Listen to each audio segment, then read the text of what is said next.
My thesis analyzes the Black Chronicle, those facts that often begin with being only a local reality and end up being, thanks to media, press, and public opinion, national and even international.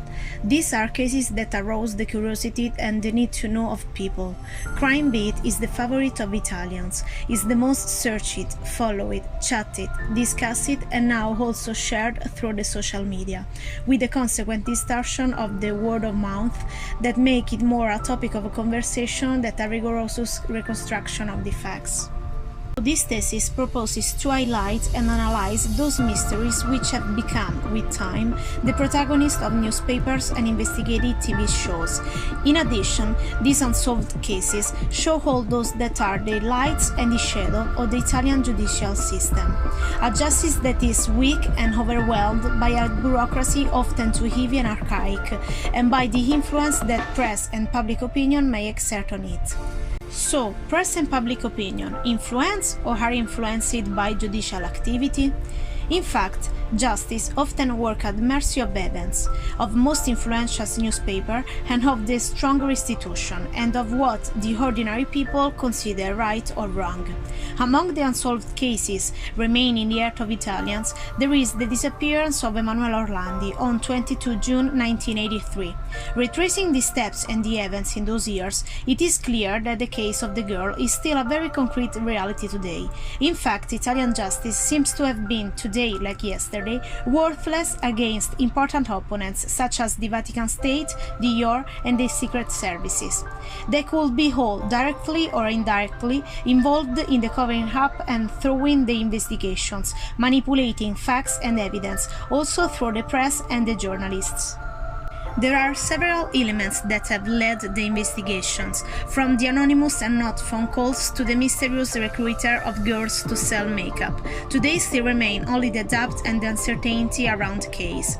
Among the movies that have analyzed the case of the girl, there is one of 2016 entitled La verità sta in cielo, directed by Roberto Faenza, that talk about the case through the investigation of a journalist, but highlights just some aspects of what surrounds the mystery.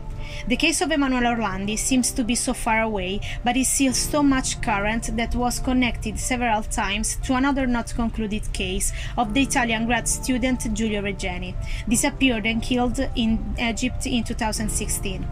Many times, Pietro Orlandi, Emanuela's brother, has talked about the boy, claiming that the Vatican State is trying in some way to wash his hands in the case of his sister, a bit like Italy is powerless against the Egyptian justice in the Regeni's case, as we can also see in the docu-movie by the Italian newspaper La Repubblica, 9 giorni al Cairo, that analyzes and reports the events from the disappearance of the boy to the discovery of his body. The killing of Giulio Regeni gave life in all over the world, and especially in Italy, to a heated political debate on the possible involvement in the murder and in the following investigations of one of the Egyptian security services.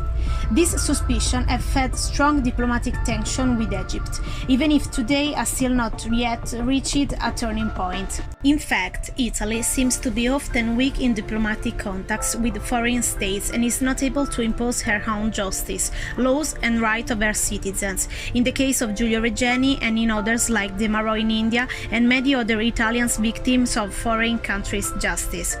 Also on this topic, public opinion has expressed its harsh judgment against Italian justice, and in the web was born the hashtag Truth for Giulio Regeni. Instead, the case of Meredith Kercher highlights the power and the media influence that the United States of America was able to exert even from across the ocean. It highlights the mistakes that have led Amanda Knox to become a real media figure, to whom Netflix dedicated a movie Living in the Shadow Meredith and what really happened that night. That is why Italy committed a series of errors during the investigations, probably due to the strong media pressure from the national and international press against the investigators, who have tried to solve the case in the shortest possible time, generating a number of mistakes that have been crucial. Among these, there was that to not provide an interpreter to Amanda during the hearings, making inefficient and invalid all her statements. Also in this case, press, media and public public opinion seems to have taken charge of the situation, and besides having pressed all the judicial activities, we can soon realize that this was not so much the crime itself to have aroused the curiosity, but especially the figure and the character of Amanda, behind whom were painted a thousand of roguest and sinful scenarios. So, 3 points of view, 3 crucial issues, and 3 aspects of Italian justice told through these unsolved cases. For the Black Chronicle lovers, the journey through the most famous Italian crimes could be endless. English speakers call them cold case, and the list of our country is far longer than the cases already analyzed. We find the crime of Via Palma in Rome, the Bergamini's case, the period of the Monster of Florence, the murder of Sara Scazzi, the death of Marco Vannini, or the case of Stefano Cucchi. All cases that it seems impossible to able to fully solve, despite the extreme clarity of the actions. Names, places and facts that characterize the Italy of the endless trials. In Italy are committed about 600 murders each year, and in the 40-45% of cases it is impossible to find a guilty. Why?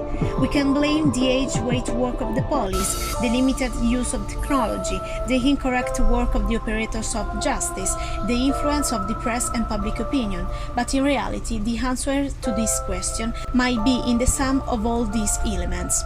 Analyzing the subject in its entirety, these theses try to solve this question, highlighting those which are the lights and the shadows of the judicial system, from which we are able to delineate the weaknesses that afflict the Italian justice. It can be a good starting point to treasure these mistakes and above all to learn from them for the future.